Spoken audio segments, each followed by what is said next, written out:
profesor Ubali es catedrático de semiótica en Tetuán y de teorías contemporáneas de traducción en la Facultad Rey Fahd de Traducción de Tánger.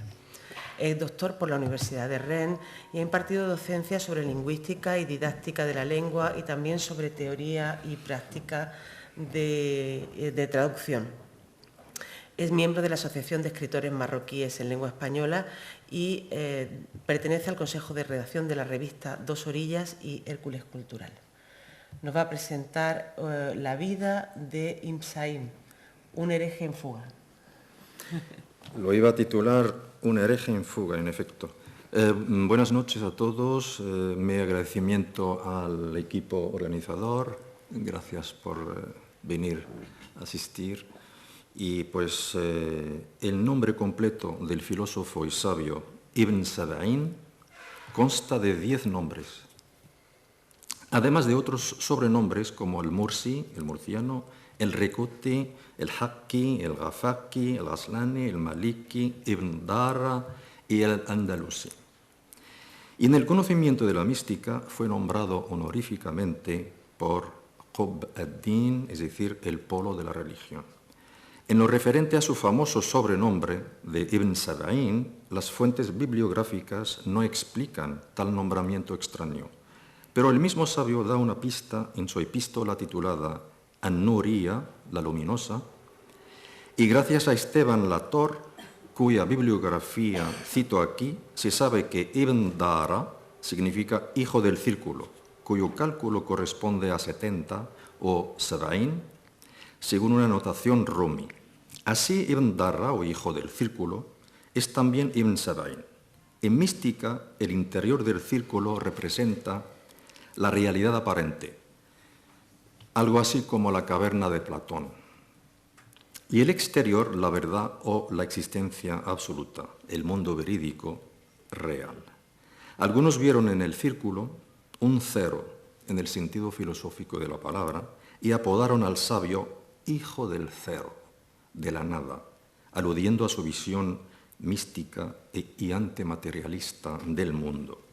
En lo referente al árbol genealógico de Ibn Sab'in, se sabe que su familia remontaba su doble origen hasta el califa Ali y también a un linaje visigodo. Nació en Murcia, en el Valle del Ricote, en 1217, en una familia de buena posición social que asumió puestos y oficios destacados en la sociedad andaluza de entonces.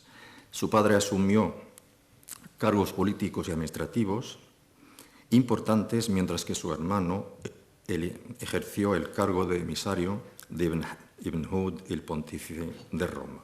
En su juventud empezó a estudiar el adab, es decir, humanidades, bajo la dirección de grandes profesores de su tiempo. También estudió ciencias jurídicas y disciplinas relativas a la filosofía, mostrando hacia estas últimas su mayor predilecto, sobre todo la lógica formal, la metafísica, la física y la aritmética. Por otro lado, estudió ciencias de la metodología o ilm usul, ejercida por la escuela Ash'ari. Además, según el biógrafo Ibn Hanbali, pasaba por conocedor de medicina, química y de la magia blanca y conocía a la perfección la ciencia de los secretos de las palabras alfabéticas o ilm asrar al-huruf, que le orientaría al hermetismo. Al parecer, se dedicó desde joven al estudio del pensamiento sufí místico, con el maestro judío Ishaq ibn Marja ibn Dahak. También hubo otros 2 maestros que marcaron su vida científica, el Harrani, el Bunni, autor del famoso libro El sol de las sabidurías y las caricias de los gnósticos. Este pensamiento sufí, según el Badisi, constituiría más tarde en el místico el objeto de todos sus esfuerzos, ya que pretendía unir la religión y la filosofía con el sufismo. Sus conocimientos de esta ciencia fueron extraordinarios y, según sus biógrafos, desde muy joven mostró una inteligencia considerable que le llevó a investigar todas las ciencias de la época, coránicas, filosóficas y literarias. Se preparaba para una tarea que iba a hacer de él el polo de la religión y la vía del misticismo era su único objetivo para ser profeta. Es en Murcia donde comenzaron los discípulos a seguir sus enseñanzas y a rodearle para marcar el comienzo de una hermandad que llevaría su nombre, Sabainion, que según la descripción de Esteban Lator, es una secta que debió de tener muchos afiliados, entre ellos hombres maduros que profesaban la pobreza voluntariamente. Les llamaban focara, pobres. Andaban viajando cubiertos de un tosco sayal y un manto de lana, como en la vieja Grecia, y pasaban la vida entre caminos y plazas predicando la filosofía de un mundo mejor. Delante de esta propagación apasionada del sabinismo, los alfaquíes se vieron forzados a criticar y censurar al místico. En primer lugar, calumniando y condenando todos sus dichos, y segundo, acusándole de herejía al menospreciar en sus escritos el puesto del profeta del Islam. En esta atmósfera de incertidumbre y de inseguridad, el místico se lanzó a una serie de desplazamientos y ostracismos continuos e ininterrumpidos. En primer lugar, abandona su ciudad natal dirigiéndose a Granada, rodeado por algunos de sus discípulos y otros simpatizantes. A su llegada a esta ciudad, manifiesta públicamente sus enseñanzas, que desde luego los ulema censuran y por eso deciden perseguirlo por todo el Andalus. Ante estas acusaciones y persecuciones, Ibn Sab'in decide viajar a la otra orilla del Mediterráneo, precisamente al norte de Marruecos, Ceuta, y luego a los Ceimas, con el propósito de predicar su doctrina, enseñándola a la gente y en particular a los bereberes que habitaban la región. Muchos de estos encontraron en sus mandamientos una enseñanza saludable y favorable, según sus biógrafos. Su estancia en Ceuta es digna de una narración policíaca. De hecho, se ha escrito últimamente una famosa novela al respecto que reconstituye aquellos enigmáticos acontecimientos en que vivió el sabio. Hay 3 acontecimientos notables que se produjeron en consecuencia de la gran reputación que tuvo en Ceuta. El primero fue cuando una mujer muy rica y muy bella, fascinada por la inteligencia del místico y posiblemente por su nobleza y su belleza física, le propuso el matrimonio. Una proposición alegremente aceptada por parte del místico. Fue también esta mujer quien le construyó un cenobio, una zawiya, donde el místico se retiraba varias noches esperando que se le revelara la verdad absoluta. Algunos críticos interpretaron aquellas retiradas como una evidencia de que el sabio esperaba ser profeta. El segundo hecho, objeto de mi ponencia, consiste en que el rey almohade, Abu Muhammad Abdul-Wahid al-Rashid, recibió una misiva de Federico II de Hohenstaufen, rey de Sicilia, en la que éste solicitaba respuestas sobre varias preguntas relacionadas con temas filosóficos y religiosos. Ganado por el rumor que circulaba sobre la reputación filosófica de Ibn Sab'in, el gobernador de Ceuta, Ibn Khalas al-Balansi, y por orden del sultán almohade, decide responsabilizar al sabio de responder a aquellas preguntas. El místico lo hizo brillantemente, respondiendo a todas en su famosa obra Ajwiba Yamaniya an Masail Siqiliya, respuestas yemeníes a las cuestiones sicilianas, que recordaré luego sin comentarlas por falta de tiempo. Los biógrafos de Ibn Sab'in le atribuyen un número considerable de obras complicadas, entre tratados, epístolas, disertaciones, y de acuerdo con la Ammare, las más importantes fueron compuestas durante su estancia en Ceuta, luego Túnez y Argelia. A pesar de que Ibn Sab'in se esforzó en su obra por hacer alarde a la ortodoxia y celo religioso, pronto se difundió el rumor de una presencia fuerte de la filosofía heterodoxa, griega, hindú y persa, en sus escritos. Fue la publicación de Budd al-Arif, Prerequisitos del gnóstico, que causó consternación entre los ulemas de Ceuta, quienes veían en Ibn Sab'in un peligroso hereje o zandiq y no un defensor del Islam. La gota que colmó el vaso, y esta es la tercera fuente, fue la escandalosa relación de libertinaje que, según se rumoreaba, mantenía el sabio con el gobernador de Ceuta, con el poderoso juez supremo de la ciudad de aquella época, Ibn Amira, y un prestigioso poeta judío, Ibn Sahl, homosexual declarado.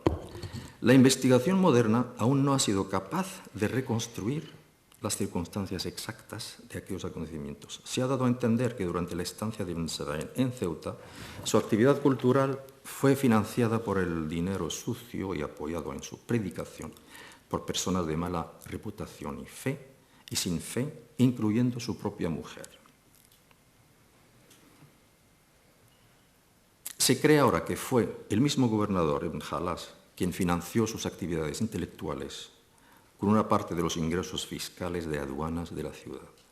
Además, hay otras dos razones para incluir a Ibn Sab'in entre el clan de Ibn Amira. En primer lugar, Bud al-Arif fue promocionado por el mismísimo juez. En segundo lugar, se sabe que no fue Ibn Khalas quien solicitó la ayuda de Ibn Sab'in para responder las preguntas filosóficas planteadas por el califa, al califa por Federico II. El gobernador hizo solo de intermediario. En realidad fue el mismo rey quien convocó al sabio murciano, obsequiándole con impresionantes y valorosos regalos, que el sabio rechazó con delicadeza y diplomacia, alegando que era contrario a su doctrina. Regalos que al final cayeron en las manos del clan citado.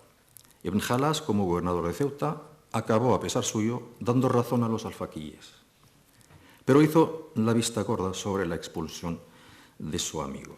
Poco después muere el califa Rashid. Ibn Khalas se ve obligado a abdicar y abandonar la ciudad bajo la fuerte presión de un poderoso religioso Ash-Sharri, fundador de una madrasa del movimiento Ash-Shar'iyya. Ibn Sab'in fue pues expulsado de Ceuta y viajó por el Rif. Algunos biógrafos señalaron su estancia en Badis, Peñón de Belé de la Gomera en el Al-Huzaymas, situada entre el pueblo de Beni Yatteft y el de Beni Gummil, donde Ibn Sab'in, en compañía de un grupo de sufíes andalusíes, se dedicó a la enseñanza de su doctrina y ofreció seminarios sobre mística, logrando convencer a muchos alfaquíes incluso. Después de abandonar la fortaleza de Badis por motivos de censura, Ibn Sab'in decidió viajar a Vela, donde el número de sus discípulos no dejó de crecer. Su estancia en esta ciudad tampoco transcurrió sin disturbios, y por cuarta vez los juristas le presionaron para abandonar aquella región, dirigiéndose primero a Gabes, luego a Túnez. Según sus biógrafos, Ibn Sab'in tuvo ahí el tiempo suficiente para componer otros escritos con el fin de garantizar las bases de sus enseñanzas. A causa del continuo fanatismo de los alfaquíes, Ibn Sab'in decidió ocultar su verdadera doctrina por una instrucción ascética, sirviéndose preferentemente de conversaciones privadas. Pero su natural falta de tacto en los debates, unida a la imprudencia de sus discípulos, que divulgaban donde quiera la nueva hermandad, no tardó en producirse la voz de alarma. Entonces hubo pesquisas constantes, se buscaron frases equívocas en sus escritos y fue así censurado, amenazado de muerte y de nuevo expulsado. En Egipto, Ibn Sab'in fue recibido también con frialdad, ya que los rumores y la propaganda que se difundían sobre él no tardaron en invadir a la población egipcia, incluso antes de su llegada a este país. El pueblo egipcio, y sobre todo los ulemas, defensores acérrimos de la Sharia, recibió con extremadas repulsas las innovadoras actividades místicas de Ibn Sab'in. Muchos criticaron su estilo enigmático, calificándolo de delirio, mientras que otros condenaron sus razonamientos lógicos por ser conceptos heréticos y antiislámicos. Frente a estas acusaciones, Ibn Sab'in decide abandonar Egipto, marchándose esta vez a la Meca. Siempre según Esteban Lator, Ibn Sab'in aprovechó su nueva estancia en la Meca para ganarse la gracia del sultán, consolidar su propio prestigio y preparar así su regreso a Ceuta. También según Badisi, el sabio trató de ganar la amistad de Abu Nummey, invitándole a la doctrina shi'i. Al principio, Ibn Sab'in es admitido como un gran maestro espiritual y un sagaz médico de la corte, por lo cual intentó aprovechar esta situación para enseñar su doctrina. Pero pronto es asesinado en circunstancias misteriosas tras publicar su última y enigmática obra, Las moradas del alma. Las persecuciones de las que fue objeto Ibn Sab'in, sobre todo en Ceuta, por parte de los alfaquíes, fueron debidas a las consecuencias comprometedoras de su teoría relacionada con la unicidad de Dios o no, y también debidas a sus declaraciones heréticas, teñidas de panteísmo, hermetismo hinduismo, zoroastrismo y de profetismo, su obsesión por ser profeta. Los alfaquíes se servían de la calumnia y la excitación de las masas contra él para su liquidación social, y los salafíes prodigaban una crítica injuriosa partiendo del reproche de herejía para su liquidación ideológica. Su muerte queda sin esclarecer y la mayoría de los biógrafos dieron dos explicaciones distintas de su fallecimiento. Para unos fue debido a su voluntario suicidio estoico, imitando a Sócrates, al verse acosado por sus enemigos, mientras que otros los atribuyen a un envenenamiento perpetrado por el gobernador de Yemen, Al-Moghaffar Yusuf ibn Omar. Y ahora llegó a las cuestiones sicilianas. Es la mayor obra de Ibn Sab'in y se recoge en un único manuscrito, el número 534 en árabe, del Bodleian Library de Oxford, que fue editado en facsímil por Serefatín y Al-Kaya en 1941 y que se tradujo íntegramente en varias lenguas. Este tratado filosófico fue definido por el célebre arabista Darío Cabanelas como un símbolo de las relaciones intelectuales entre la Europa medieval cristiana y el mundo musulmán. La estructura de la obra consta de las siguientes partes. Sí. Entonces voy a la conclusión porque la obra es muy... contesta 4 preguntas. La primera, sobre la eternidad del mundo en 8 secciones. Sobre la existencia de Dios en 10 secciones, sobre las categorías en 3 secciones y sobre el alma y la inmortalidad en 5 secciones. Además, la obra está en PDF que podéis leer en Internet. Concluyo. Ibn Sab'in sigue siendo una de las figuras más singulares de la España musulmana y hasta del pensamiento universal, de carácter noble, relevante personalidad humana e intelectual, brillantísima elocuencia y un extraordinario don de persuasión que le proporcionó gran número de fervientes seguidores. Los serios estudios sobre el filósofo solo aparecen después de los años 50, aunque según la crítica actual constituyen una visión corta y no acabada de su pensamiento filosófico, relacionado principalmente con Budh al-Arif y las cuestiones sicilianas.